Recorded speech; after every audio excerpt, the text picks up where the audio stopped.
Cut பண்ணிடுங்க. எதுக்கு? உட்காருங்க. ஐயா உட்காருங்க. கேள்வி கேட்டு இப்படி இல்ல சார், ஒரு நிமிஷம். இது என்னமோ நீங்க நல்லவங்க மாதிரி நாங்க என்னமோ கெட்டவங்க மாதிரி என்ன பண்ணிட்டு இருக்கீங்க நீங்க? நாங்க தற்குறி இல்ல, நாங்க ஆச்சரியக்குறி. ஏண்டா விஜய தொட்டோம், விஜய் சார்ந்த மக்களை தொட்டோம் அப்படின்னு இந்த வீராவசனம் எல்லாம் பேசுறது தற்குறிகள்லாம் கிடையாது. தமிழ்நாட்டு அரசியலோட ஆச்சரியக்குறி. லாஜிக்கே இல்லாம தற்குறி தற்குறி. எங்க தலைவரோட ஆரம்பம் வந்து சினிமாவிலிருந்து அரசியலுக்கு அப்படிங்கிறதுனால அவர் ஆல்ரெடி வந்து மக்கள் கொண்டாடுறாங்க.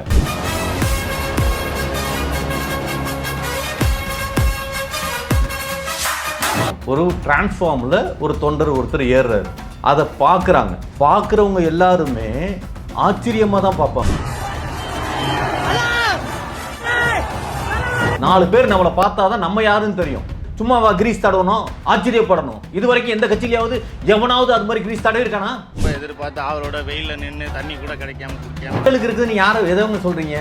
உங்களை மாதிரி 4 பேர் உட்காந்து ஒரு மீடியாவில் உட்காந்து பேசிட்டா அது மக்களா? மக்களோட நிலைப்பாடு என்னன்னு தெரியுமா? தலைவர் எவ்வழியோ தொண்டர்கள் அவ்வழி. ரைட்டு, இதுல இருந்தே புரியுது தலைவர் ஏன் பத்திரிகையாளர்கள் யாரையுமே சந்திக்க மாட்டேங்கிறான்னு.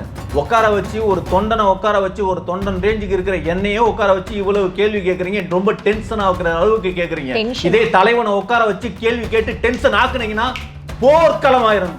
கட்சியில இருக்கிற நிர்வாகி ஒருத்தர் பெண்கள் கிட்டையும், அதாவது தாவேக்கால இருக்கிற பெண்கள் கிட்ட, அந்த பெண் நிர்வாகிகள் கிட்ட போய் தப்பா பேசுறத வந்து நேத்தி சமூக வலைதளத்துல அவர் வச்சு செஞ்சுட்டு இருக்காரு. அவர் வந்து என் மேல நம்பிக்கை வச்சவங்களுக்கு யாருக்கும் நான் அந்த மாதிரி ஒரு மோசமான வேலையை செஞ்சதில்லை. பெண்கள் கிட்ட, எல்லா பெண்கள் கிட்டையும் நான் மன்னிப்பு கேட்டுக்கிறேன். அப்போ இதெல்லாம் எப்படி சார் கண்டுபிடிச்சாங்களா இல்ல வேற யாராவது கண்டுபிடிச்சாங்களா? அவரே தானே ரெக்கார்டை போடுங்கன்னு அவரே தானே ஒப்புதல் கொடுத்து அவரே தானே போட்டாரு. தப்பு பண்ணிட்டு நீ ரெக்கார்டு போடுன்னு சொன்னா உடனே திருந்திட்டதா அர்த்தமா சார்? இல்ல எனக்கு புரியல. எது தப்பா? தப்பு எது தப்பு? ஏங்க திருக்குறள்ல காமத்து பால்னு ஒண்ணு இருக்கா இல்லையா? இன்பத்து பால்னு இருக்கா இல்லையா? நம்ம கிட்ட யாரையும் நாங்க வற்புறுத்தி கூப்பிடல, கூப்பிட்டு பாக்குறோம். வந்தா ஓகே. நீங்க ஒரு தொண்டனை தான் பாக்குறீங்க. எங்கள்ல எல்லா தொண்டனுமே அப்படிதான், தலைவரே அப்படிதான். எம்ஜிஆர் செத்து போயிட்டான்னு நினைக்காதீங்க. எம்ஜிஆரோட வாழ்க்கையை வாழ்ந்துட்டு இருக்கிறவங்க எங்க தலைவர். ஒரு விஷயம், ஃபர்ஸ்ட் பைக் கொடுக்குறோம் தான் நாங்க சொன்னோம். பைக்கை நாங்க மினியேச்சர் பண்ணி ஃபர்ஸ்ட் வந்து டாய்ஸ் தான் கொடுப்போம். எங்க அண்ணியார், எங்க திருச்சி அண்ணியார் தான் ஆச்சரியக்குறியா மாத்துனாங்க. புரியுதுங்களா? ஒரு கேள்விக்குரிய நிமித்தி ஆச்சரியக்குரிய ஆக்குறது எங்க திருச்சா.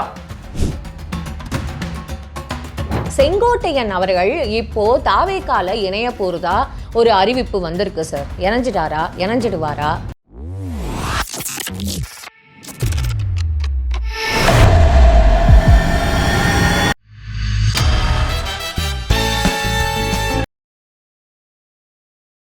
பிபிடி சினிமா நேயர்கள் அனைவருக்கும் வணக்கம். இன்னைக்கு நம்மளோட டைரக்டர் நந்தவனம் நந்தகுமார் அவர்கள் தான் இருக்காரு. நிகழ்ச்சிக்கு போகலாம் சார். நாங்க தற்குறி இல்லை, நாங்க ஆச்சரியக்குறி. ஏண்டா விஜய தொட்டோம், விஜய் சார்ந்த மக்களை தொட்டோம் அப்படின்னு இந்த வீராவசனம் எல்லாம் பேசுறது சார். ஒரு விஷயம் இங்கே எப்படி தெரியுமா சார், விஜய் அவர்கள் பேசுறதெல்லாம் படத்தில் அவரை நாங்கள் நிறைய பார்த்து மக்கள் எல்லாருமே வந்து பழகியாச்சு. ஸோ அவர் பேசுகிற அந்த டைலாக் டெலிவரி எல்லாருமே வந்து இன்னும் ஒரு அரசியல் தலைவரான ஒரு விஜயை பார்க்காம மக்கள் எல்லாருமே அவர் இந்த படத்தில் அவர் பேசுகிற அந்த டைலாக்ஸ்லாம் இருக்கும்ல, அதோடு ஒப்பிட்டு பார்க்கறதுனாலேயே பயங்கர ட்ரோல் ஆகுறாரோ அப்படின்ற மாதிரியான ஒரு விஷயம் இங்கே பார்க்கப்படுது சார். அதாவது எங்கள் தலைவரோட ஆரம்பம் வந்து சினிமாவிலிருந்து அரசியலுக்கு அப்படிங்கிறதுனால அவர் ஆல்ரெடி வந்து மக்கள் கொண்டாடுறாங்க. புரியுதுங்களா? மக்களுக்கு ரொம்ப பரிச்சயம் ஆயிட்டார். அவர் எப்படி பேசினாலும் மக்கள் ஏற்றுப்பாங்க. இன்னும் சொல்லப்போனால் அவர் பேசாமல் இருந்தாலும் மக்கள் ஏற்றுப்பாங்க. ஆனால் அந்த ட்ரோல் பண்ணுறிய மீடியா அப்படிங்கிறவங்க ஒரு தவறான புரிதலுக்குள்ளார் இருக்கிறாங்க. புரிதலுங்களா? அது முதல்ல மீடியாங்கிறப்ப நீங்கள் வரைக்கும் புரிஞ்சுக்கணும் அப்படிங்கிறதான். அந்த புரிதல் இல்லாமல், ஏன்னா தொண்டர்கள் எல்லாரையும் தற்குறிங்கிறது, அப்புறம் தலைவனே தற்குறிங்கிறது, இந்த மாதிரி வார்த்தைகளுக்கு எல்லாத்துக்குமே ஒரு முற்றுப்புள்ளி வைக்கணும்னு சொல்லி தான் ஆச்சரியக்குறி அப்படின்னதை சொன்னது. புரியுதுங்களா? ஆச்சரியக்குருவி தான் உண்மை. யாருமே இங்கே தற்குறி இல்லை. எப்படி நீங்கள் சொல்லுவீங்க? ஒரு விஷயம், ஒரு டிரான்ஸ்ஃபார்மில் ஒரு தொண்டர் ஒருத்தர் ஏறுறாரு, அதை பார்க்குறாங்க. பார்க்குறவங்க எல்லாருமே ஆச்சரியமாக தான் பார்ப்பாங்க. அதனால தான் ஆச்சரியக்குறி அப்படின்னு சொல்லியிருக்காரு. புரியுதுங்களா? அது மாதிரி ஒவ்வொரு செயல்களுமே நாங்கள் ஆச்சரியப்படுற விஷயங்களாக தான் எல்லாமே, தொண்டர்களும் சரி, மற்ற செயலாளர்களும் சரி, பொருளாளர்கள் எல்லாருமே ஒரு ஆச்சரியப்படக்கூடிய விஷயங்கள் தான் அத்தனை. எல்லாருமே தற்குறிகள் அப்படின்னு சொல்லிட்டு இருந்த இதில் தலைவர் ஒரே ஒரு வார்த்தையை சொல்லி முற்றுப்புள்ளி வச்சார். புரியுதுங்களா? ஆச்சரியக்குறி. இந்த கூட்டம் வந்து தற்குறி கூட்டம் இல்லை, ஆச்சரியக்குறி அப்படிங்கிறது. அது ஏன் ஆச்சரியக்குறியை சொன்னார் அப்படிங்கிறதுக்கு எல்லாரும் அதை பற்றின டிரான்ஸ்ஃபார்மரில் ஏறினீங்களே அதனால் ஆச்சரியக்குறி. ஆமாம், டிரான்ஸ்ஃபார்மரில் ஏறி நிற்கிறப்ப அதை ஒருத்தவங்க எல்லாருமே பார்க்குறோம். டிரான்ஸ்ஃபார்மரில் ஒரு தொண்டர் ஏறுறாரு, எல்லாருக்கும் ஒரு ஆச்சரியமாக இருக்குமா இல்லையா? குரங்கு கூட தான் ஏறுது. என்னங்க எல்லாரும் அதை கூட ஆச்சரியமா, குரங்கு பாரு டிரான்ஸ்ஃபார்மரில் ஏறுது அப்படின்னு சின்ன பசங்க கிட்டலாம் காட்டுவாங்க. அட்டென்ஷன் பண்ணுங்க, பார்க்குறவங்கள தன் பயப்படுத்தணும். புரியுதுங்களா?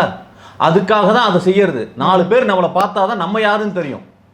அதுக்காக தான் செய்யறது, வேற ஒன்றும். சும்மா நாங்கள் எல்லாமே ஆச்சரியப்படுற, ஒவ்வொரு மூமெண்ட்டுமே ஆச்சரியப்படுற விஷயம் தாங்க நடத்திட்டு இருக்கோம்.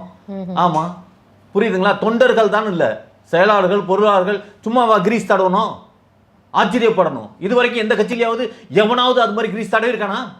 எங்கேயாவது சொல்லுங்க பார்ப்போம். ஒரு இடத்துல சொல்ல முடியுமா உங்களால? தமிழ்நாட்டில் இல்லை, இந்திய உலக வரலாற்றிலே எங்கேயாவது கிரீஸ் தடவி வச்சிருக்கானுங்களா? சார் இதெல்லாம் இருக்கட்டும் சார். இங்கே ஒரு விஷயம் என்ன அப்படின்னா, விஜய் அவர்களை வந்து எப்படி பார்க்குறோம் அப்படின்றது ஒரு பார்வை இங்கே மக்கள்கிட்ட இருக்குது.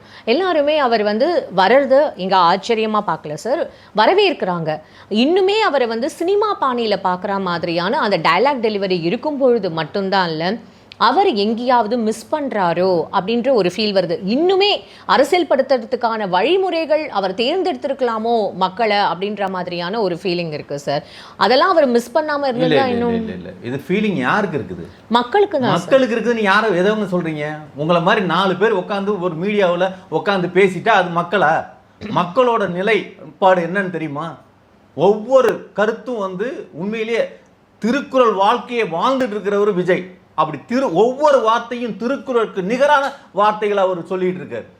அவ்வளவு இந்த என்னங்க அப்படிங்களா? இல்ல சார், தலைவர் மட்டும் அப்படி இருந்தா பத்தாது, தொண்டர்களும் அவரோட நிர்வாகிகளும் அந்த கட்சியில இருக்கிறவங்களும் அதை ஃபாலோ பண்ணணும். கரெக்டா? கரெக்டா? யார் ஃபாலோ பண்ணாம இல்ல கரெக்டா? கரெக்ட் தப்புலாம் சொல்லாதீங்க. எல்லாருமே சார் அவங்க எல்லாருமே அதை ஃபாலோ பண்ணணும், அதுதானே? இல்ல அதுக்காவது கரெக்ட் இல்ல ஆமாமா இல்ல அப்படினாவது சொல்லணும்ல. நீங்க என்ன அப்படிங்க விஷயங்க, நீங்க தலைவர் எவ்வழியோ தொண்டர்கள் அவ்வழி. ரைட், இதுல இருந்தே புரியுது தலைவர் ஏன் பத்திரிகையாளர்கள் யாரையுமே சந்திக்க மாட்டேங்கிறான்னு. உட்கார வச்சு ஒரு தொண்டனை உட்கார வச்சு, ஒரு தொண்டன் ரேஞ்சுக்கு இருக்கிற என்னையே உட்கார வச்சு இவ்வளவு கேள்வி கேட்குறீங்க, ரொம்ப டென்ஷன் ஆகுற அளவுக்கு கேட்குறீங்க. இதே தலைவனை உட்கார வச்சு கேள்வி கேட்டு டென்ஷன் ஆக்குனீங்கன்னா போர்க்களம் ஆயிரும். நினைச்சீங்க போர்க்களம் ஆயிரும். கேள்வியே கேட்கல சார். இப்ப தலைவர் எவ்வழியோ தொண்டர்களும் அதே மாதிரி ஃபாலோ பண்ணணும். திருக்குறளுக்கு எடுத்துக்காட்டா எங்க தலைவர் வாழறாருன்னு நீங்க சொன்னீங்க. அப்போ அவங்க கட்சியில இருக்கிற நிர்வாகிகள், தொண்டர்கள், இல்ல ரசிகர்கள், இல்ல அதை ஃபாலோ பண்ற பொதுமக்கள் எல்லாருமே அதை ஃபாலோ பண்ணணும். கரெக்டா? கண்டிப்பா. ஒரு 2 நாளைக்கு முன்னாடி சமூக வலைதளத்துல அவரோட கட்சியில இருக்கிற நிர்வாகி ஒருத்தர் பெண்கள் கிட்டையும், அதாவது தாவேக்கால இருக்கிற பெண்கள் கிட்ட, அந்த பெண் நிர்வாகிகள் கிட்ட போய் தப்பா பேசுறத வந்து நேத்தி சமூக வலைதளத்தில் அவர் வச்சு செஞ்சுட்டு இருக்காரு. அவர் வந்து அக்கௌண்ட்டையே டீஆக்டிவேட் பண்ணிட்டு ஓடுற அளவுக்கு பொது வழியில என்ன மன்னிப்பு கேட்கிறேன் அப்படின்னு சொல்லிட்டு அந்த ரெக்கார்டையும் வேணா எடுத்துக்கோங்கன்னு சொல்லிட்டு அதை போட்டுட்டு போயிருக்காரு சார். எல்லார் முன்னாடியும் அதை பகிரங்கமா மன்னிப்பு கேட்கிறாரு சார். அப்போ இதெல்லாம் எப்படி சார்? கண்டுபிடிச்சாங்களா இல்ல வேற யாராவது கண்டுபிடிச்சாங்களா? அவரே தானே ரெக்கார்டை போடுங்கன்னு அவரே தானே ஒப்புதல் கொடுத்து அவரே தானே போட்டாரு. தப்பு பண்ணிட்டு நீ ரெக்கார்டு போடுன்னு சொன்னா உடனே திருந்துட்டதா அர்த்தமா சார்? இல்ல எனக்கு புரியல. எது தப்பா? தப்பு இது தப்புன்னு யாருங்க சொன்னது? தப்பு ஏங்க தப்புன்னு நீங்க முடிவு பண்ணாதீங்க சார். ஒரு நிமிஷம் சார். ஒரு பெண் கிட்ட தப்பா ஒரு விஷயம் வந்து பேசுற பெண் நிர்வாகிகள் மட்டும் இல்ல சார், ஒரு பையன் கிட்ட ஒரு இன்னொரு ஆண் நண்பர்கிட்டயுமே போயிட்டு உங்க போட்டோ கொடுங்க, இல்லைன்னா உங்க வாட்ஸ்அப் நம்பர் கொடுங்க, நான் உங்களை பார்க்கணுமேன்னு கேட்கறதெல்லாம் இதெல்லாம் எந்த மாதிரியான ஒரு விஷயமா இங்க பார்க்க போறீங்க? திருக்குறள்ல காமத்து பால்னு ஒண்ணு இருக்கா இல்லையா? இன்பத்து பால்னு இருக்கா இல்லையா? மனிதன் அவ்வழியில செய்யணுமா வேணாமா? எல்லாமே இருக்கணுங்க. அறம், பொருள், இன்பம். புரியுதுங்களா? அப்படி இருக்கிறவர் எல்லாருமே ஏன் சார் அப்படி இருக்கிறவர் பகிரங்கமா மன்னிப்பு கேட்டுட்டு அதே சமூக வலைதளத்துல எல்லாருக்கும் பதில் சொல்லிட்டு போக வேண்டியது தானே? எதுக்கு பயந்து அக்கௌண்ட் டீஆக்டிவேட் பண்ணிட்டு ஓடணும்? நீங்க தப்பா புரிஞ்சுக்கிறீங்க. பதில் இல்ல. அந்த அக்கௌண்ட்டை க்ளோஸ் பண்ணிட்டு வேற அக்கௌண்ட் ஓபன் பண்ணிருக்கோம். புரியுதுங்களா? வேற ஒரு அக்கௌண்ட்ல விஷயமாவே போக கூடாதுங்க. ரகசியமா வைக்கணும்னு பார்த்தோம், ரகசியமா வச்சுக்க முடியல. புரியுதுங்களா? நம்ம கிட்ட யாரையும் நாங்க வற்புறுத்தி கூப்பிடல. கூப்பிட்டு பார்க்குறோம், வந்தா சார், ஓகே. சார். வேணாம் சார், ஆ. இதெல்லாம் ரொம்ப தப்பான ஒரு ஏங்க வார்த்தைகளா என்னங்க இருக்கு. தாவே நீங்க கால ஒரு இருக்கு. தொண்டரை தான் பாக்குறீங்க. சார், ஒரு நிமிஷம் எங்கள்ல சார். எல்லா தொண்டருமே அப்படிதான், தலைவரே அப்படிதான். புரியுதுங்களா? எம்ஜிஆரோட வாழ்க்கைங்க. எம்ஜிஆர் செத்து போயிட்டான்னு நினைக்காதீங்க. எம்ஜிஆரோட வாழ்க்கையை வாழ்ந்துட்டு இருக்கிறவங்க எங்க ஏன் தலைவர். சார் எப்ப பார்த்தாலும் நீங்களே உங்க தலைவரை எம்ஜிஆர் செத்து போன ஆமாங்க, எம்ஜிஆர் எம்ஜிஆர் ரொம்ப ஒரு மென்டல் விஷயம் டார்ச்சரா நல்லா இருக்கு சார். புரிஞ்சுக்கங்க. எம்ஜிஆர் என்ன எம்ஜிஆரோட ஒப்பிட முடியாதுன்னு இல்ல, நீங்க நல்லா உங்களுக்கு சார் தெரிஞ்சுக்கங்க. ஒரு நிமிஷம் சார். எம்ஜிஆருக்கு ஒரு விஷயம் நான் சொல்றது கேளுங்க. எம்ஜிஆருக்கு ஜானகி அம்மா இருந்தாங்களா? எங்க தலைவருக்கு சங்கீதா இருக்காங்களா? அண்ணி சங்கீதா இருக்காங்களா? எம்ஜிஆருக்கு ஜெயலலிதா இருந்தாங்களா? எங்க அண்ணனுக்கு அண்ணி திருச்சி அண்ணி இருக்காங்களா? இது மாதிரி ஒரு எம்ஜிஆர் வாழ்க்கையை நிரூபணப்படுத்த ஒரு இதா வாழ்ந்துட்டு இருக்கிறப்ப வாழ்க்கையில எதை எடுத்துக்காட்டா இருக்கணும்ன்றது இல்லையா சார்? இதெல்லாம் ஒரு எம்ஜிஆர் செஞ்ச வாழ்க்கை எல்லாத்தையும் எடுத்துக்காட்டா எடுத்துக்காட்டா இருக்கணும். எம்ஜிஆர் செஞ்ச ஒவ்வொன்றையும் நாங்க எடுத்துக்காட்டா வச்சுதான் வாழ்க்கை இதுன்னு இருக்கோம். சார், நீங்க ஒரு தவறான ஒரு எக்ஸாம்பிள செட் பண்றீங்க சார். நான் வந்து ஒரு குற்றச்சாட்டை இங்க வைக்கிறேன். தாவேகா நிர்வாகி ஒருத்தர் பெண்கள் கிட்ட அந்த மாதிரியான பாலியல் வன்மமா அந்த மாதிரி பேசிட்டு இருக்கிறத அவரே பகிரங்கமா மன்னிப்பு கேட்டாரு சார். கேள்வி கேட்ட உடனே அது அவங்க தாவேகால நிர்வாகிகள் பெண் நிர்வாகியே கேள்வி கேட்டதுக்கு அப்புறம் அவர் பயந்து ஓடுறாரு, அக்கௌண்ட் டீஆக்டிவேட் பண்ணிட்டாருன்னு இத்தனை விஷயம் நான் உங்களுக்கு சொல்றேன். அவர் மட்டும் இல்ல, எங்க தலைவருமே அப்படின்னு சும்மா பாத்ரூம்ல எட்டி பார்த்து ஜன்னல்ல எட்டி பார்த்து ஒரு நியூஸா போட்டுட்டு இருக்கிற விஷயத்துக்குலாம் பதில் சொல்லி சார், சமூக வலைதளமே ஒரு பாத்ரூம் ஜன்னல் ஆயிருச்சுங்க. முதல்ல புரிஞ்சுக்கங்க. அதெல்லாம் எட்டி பார்க்கறதா சார்? இந்த விஷயங்கள்லாம் வெளில தெரியறதுனால தானே சார் எஃப்ஐஆர் போட்டு உள்ளார போட்டுருக்காங்களாங்க. சட்ட ரீதியான ஆக்ஷன் எடுத்தா மட்டும்தான் அது சரி. சட்ட ரீதியா ஒண்ணுமே எடுக்கல. யாருமே கம்ப்ளைண்ட் கொடுத்தாங்களா அந்த பையன் மேல இது மாதிரி நடந்துருச்சுன்னு? அப்ப எவ்வளவு நல்லது செஞ்சுட்டு இருக்கோம். என்ன நல்லது செய்றீங்க? எது பெண்களோட தேவையை ஒரு சாரர் வந்து தொண்டர்கள்லாம் பூர்த்தி பண்ணிட்டு இருக்காங்க. என்ன நினைக்கிறீங்க நீங்க? சார், இது ஒரு நான் வந்து அவர் வந்து குரல் கொடுக்கிறாரு. அவரே வந்து அந்த மேடையில ஒன் ஆஃப் த ஒரு விஷயம், இங்க பெண்களுக்கும் குழந்தைகளுக்கும் நாங்க வந்து ஒரு சேஃப்டியை வந்து கொண்டு வருவோம், அதுவும் எங்களோட வந்து ஒரு அந்த சேஃப்டி ஜோன்ல தான் எங்க தொண்டர்கள் இருந்தாரு. அதத்தான் நீங்க தப்பா பார்வைகள் தப்பு. முதல்ல புரிஞ்சுக்கங்க. எங்க தலைவர் சொன்னபடி தான் எங்க தொண்டர்கள்லாம் நடக்கிறாங்க. ஒரு பெண்களுக்கான சேஃப்டி, அந்த சேஃப்டியை சேஃப்டின்றது எப்படி சார்? வெளியில இருந்து யாரும் வந்து தொந்தரவு கொடுக்காதீங்க, நாங்களே உள்ள தொந்தரவு கொடுப்போம்ன்றது தான் உங்க சேஃப்டியா? பாத்தீங்களா? நாட்டு மக்கள் எவ்வளவு தவறான பார்வைகள் சார். என்ன சார் உங்களுக்கு நான் ப்ரூஃபோட சார், இந்த மாதிரி உங்க தாவேகால நிர்வாகி ஒருத்தர் இந்த மாதிரி பெண்கள் கிட்டையும் ஆண் நண்பர்கள் கிட்டையும் இந்த மாதிரி பேசியிருக்காரு, பகிரங்கமா அவரே மன்னிப்பு கேட்கிறாரு. இதனால எல்லாருமே சமூக வலைதளத்துல அவர் கேள்வி கேட்டவுடனே அக்கௌண்ட் டீஆக்டிவேட் பண்ணிட்டு போயிட்டாருன்னு நான் கேட்கிறேன் வித் ப்ரூஃப். நீங்க சொல்றீங்க என்கிட்ட அவர் ப்ரூஃபே கிரியேட் பண்ணுதுங்க. தப்புங்க. அவரே தப்பு. அவரோட வாய்ஸே நாங்க கிரியேட் கிடையாது. எல்லாமே தப்பு. அப்படி ஒரு சம்பவமே நடக்கல தெரியுமா? அப்படி ஒரு சம்பவம் நடந்திருந்தா தவறுங்கிறத தட்டி கேட்கிற ஒரே இந்த நாட்டிலே எங்க தலைவர் மட்டும்தான். வேற எவனுமே அந்த தகுதி கிடையாது. இல்ல சார், இதுக்கப்புறம் இதை கண்டினியூ பண்ண வேணாம். கண்டினியூ பண்ணுங்க, பண்ணாம போங்கன்னு இல்லைங்க. முதல்ல நல்லா ஒன்று தெரிஞ்சுக்கணும். இது வரைக்கும் எந்த கட்சி தலைவர்களாவது இன்னது கொடுக்குறோன்னு சொல்லி, புரியுதுங்களா? இது வரைக்கும் இத்தனை ஆட்சி நடந்துட்டு இருக்குது. இப்ப இளைஞர்கள், இந்த ஜென்சி இளைஞர்கள் எவ்வளவு பைக் நடந்து எல்லாம் சைக்கிள் கொடுக்குறாங்க. சைக்கிள் மிதிக்கிறப்ப எவ்வளவு கஷ்டமா இருக்குன்னு தெரியுமா? அதனாலதான் பைக் கொடுக்குறேன்னு சொல்லியிருக்காரு. சம காமெடி சார். இலவசமே இருக்கக்கூடாது அப்படின்னுட்டுன்னு இவர் தான் சார் வந்து ஃபர்ஸ்ட் சொன்னாரு. இப்போ வீட்டுக்கு ஒரு பைக் எல்லாருக்கும் வந்து கொடுக்குறோம் அப்படின்னு சொன்னதை எப்படி சார் பாக்குறது? அதுதாங்க சொல்றேன். வீட்டு எல்லாருக்கும் ஒரு வீடு இங்க நிஜமா இருக்கணும் அப்படின்னு சொல்றது இது எப்படி சார் பாக்குறது? ஆமாங்க. வீடெல்லாம் கட்டி தருவீங்களா? ஏங்க ஒரு விஷயம் நல்லா ஒண்ணு புரிஞ்சுக்கங்க. எங்க திட்ட செயல்பாடுல நல்லா நான் புரிஞ்சுக்கிறது இருக்கட்டும். முதல்ல நீங்க புரிஞ்சுக்கிட்டு பேசுங்க. நாங்க புரிஞ்சதை கேளுங்க. எல்லாம் கொடுக்குறேன்னு சொல்லிட்டு கொடுக்காம இருப்பாங்க. நாங்க கொடுக்குறோன்னு வாக்கு கொடுத்தோம்னா அந்த வாக்கை நிறைவேற்றுவார். ஒரு விஷயங்க, எல்லாருக்குமே லைசன்ஸ் கொடுக்கணும், லைசன்ஸ் இல்லாதவங்களாம் பைக் கொடுப்பீங்களா அப்படின்லாம் நீங்க கேட்க ஆரம்பிப்பீங்க. ஒரு விஷயம், ஃபர்ஸ்ட் பைக் கொடுக்குறோம் தான் நாங்க சொல்றோம். பைக்கை நாங்க மினியேச்சர் பண்ணி ஃபர்ஸ்ட் வந்து டாய்ஸ் தான் கொடுப்போம். புரியுதுங்களா? டாய்ஸை கொடுத்து தான் அதுல தான் ஃபர்ஸ்ட் எல்லாருக்குமே போய் சேர்ந்துரும். புரியுதுங்களா? என்ன அப்படி பார்க்காதீங்க. என்ன டாய்ஸ்? ஒரு பைக் ஷோரூமுக்கு போறோம், போனோனிமே அவன் பைக் படம் போட்ட பேலட் தான் கொடுப்பான், பைக்கை கொடுத்துட மாட்டான். சார் ஒரு நிமிஷம் சார். முதல்ல அது நல்லா ஒரு நிமிஷம் கட் பண்ணிடுங்க. எதுக்கு? உட்காருங்க. ஐயா உட்காருங்க. கேள்வி கேட்டு இப்படி இல்ல சார் ஒரு நிமிஷம். இது என்னமோ நீங்க நல்லவங்க மாதிரி நாங்க என்னமோ கெட்டவங்க மாதிரி என்ன பண்ணிட்டு இருக்கீங்க நீங்க? கெஸ்ட் தான் எழுந்து போவாங்க. எது? ஆனா ஃபர்ஸ்ட் டைம் ஒரு ஆங்கரையே எழுந்து போக வச்சு அந்த இல்ல பரவாயில்ல நீங்க உட்காருங்க. கேள்வி கேட்கணும் வந்துட்டு உட்கார்ந்து என்னோட நேரத்தையும் என்னோட காலத்தையும் வேஸ்ட் பண்ணிட்டு இருக்கீங்களா? இல்ல சார் ஒரு நிமிஷம். நாங்க அரசியலுக்கு வந்தா எவ்வளவு மாற்றங்களை உருவாக்கணும்னு சொல்லிட்டு அந்த மாதிரி கேட்கிறதுக்கு எல்லாத்தையுமே விடுங்களா? நான் பெண் பாலியல் வன்கொடுமைகளுக்கு ஆளாகுறாங்க இந்த மாதிரி ஒரு மெசேஜ் போடுறாங்கன்னு கேட்டதுக்கு எந்த பெண்ணு கம்ப்ளைண்ட் பண்ணல, எஃப்ஐஆர் ஆகல. எஃப்ஐஆர் ஆகாத ஒரு விஷயத்தை நீங்க இப்படி பேசும்போது எனக்கு என்ன சொல்கிறதுனே தெரில சார். இப்போ கரெக்டாக இருக்கும்னு நினைக்கிறேன் இந்த வார்த்தை. தற்குறித்தனம் அப்படின்றது சொன்னார் பார்த்தீங்களா, நாங்கள் தற்குறி இல்லை அப்படின்னு. உண்மையாகவே இந்த ஸ்டேட்மெண்ட்டுக்கு இது கரெக்டாக பொருந்தும். நாங்களும் நீங்களாம் தற்குறின்னு பேசிட்டு இருக்கிறப்ப நாங்களும் என்னன்னு தெரியாம தலை குனிஞ்சு ஒரு கேள்விக்குறியா தான் இருந்தோம். புரியுதுங்களா? கேள்விக்குறியா தலை குனிஞ்சு நின்றுட்டு இருந்தப்பதான் எங்க அண்ணியார், எங்க திருச்சி அண்ணியார் தான் ஆச்சரியக்குறியா மாத்துறாங்க. புரியுதுங்களா? ஒரு கேள்விக்குரிய நிமித்தி ஆச்சரியக்குரிய ஆக்குறது எங்க திருச்சா. அது வந்து தலைவர் போக எல்லாம் உள்ளார விஷயம் நடக்கிற விஷயம்லாம் வெளியில சொல்றதுக்கு இல்லை, விடுங்களா. உள்ளார நாங்கள் ரகசியமாக ஓகே, அது மீட்டிங்கில் நடக்க தனிப்பட்ட ஒரு செயலில் நடக்கிறதெல்லாம் சொல்லக்கூடாது. சரி, என்ன சொல்ல இப்போ என்ன சொல்ல வரீங்க? சரி வேணாம், இந்த டாப்பிக்கே எனக்கு வேணாம். இப்போது ஜென்ரலாக வந்து இந்த பொலிட்டிக்கல் டாபிக் அப்படின்றதையும் தாண்டி செங்கோட்டையன் அவர்கள் இப்போது தாவேக்கால இணைய போகிறதா ஒரு அறிவிப்பு வந்திருக்கு சார். இணைஞ்சிடுவாரா? என்ன மாதிரியான ஒரு எதிர்பார்ப்பு கிரியேட் பண்ணி வச்சுருக்கீங்க நீங்கள் அவருக்கு இப்போது?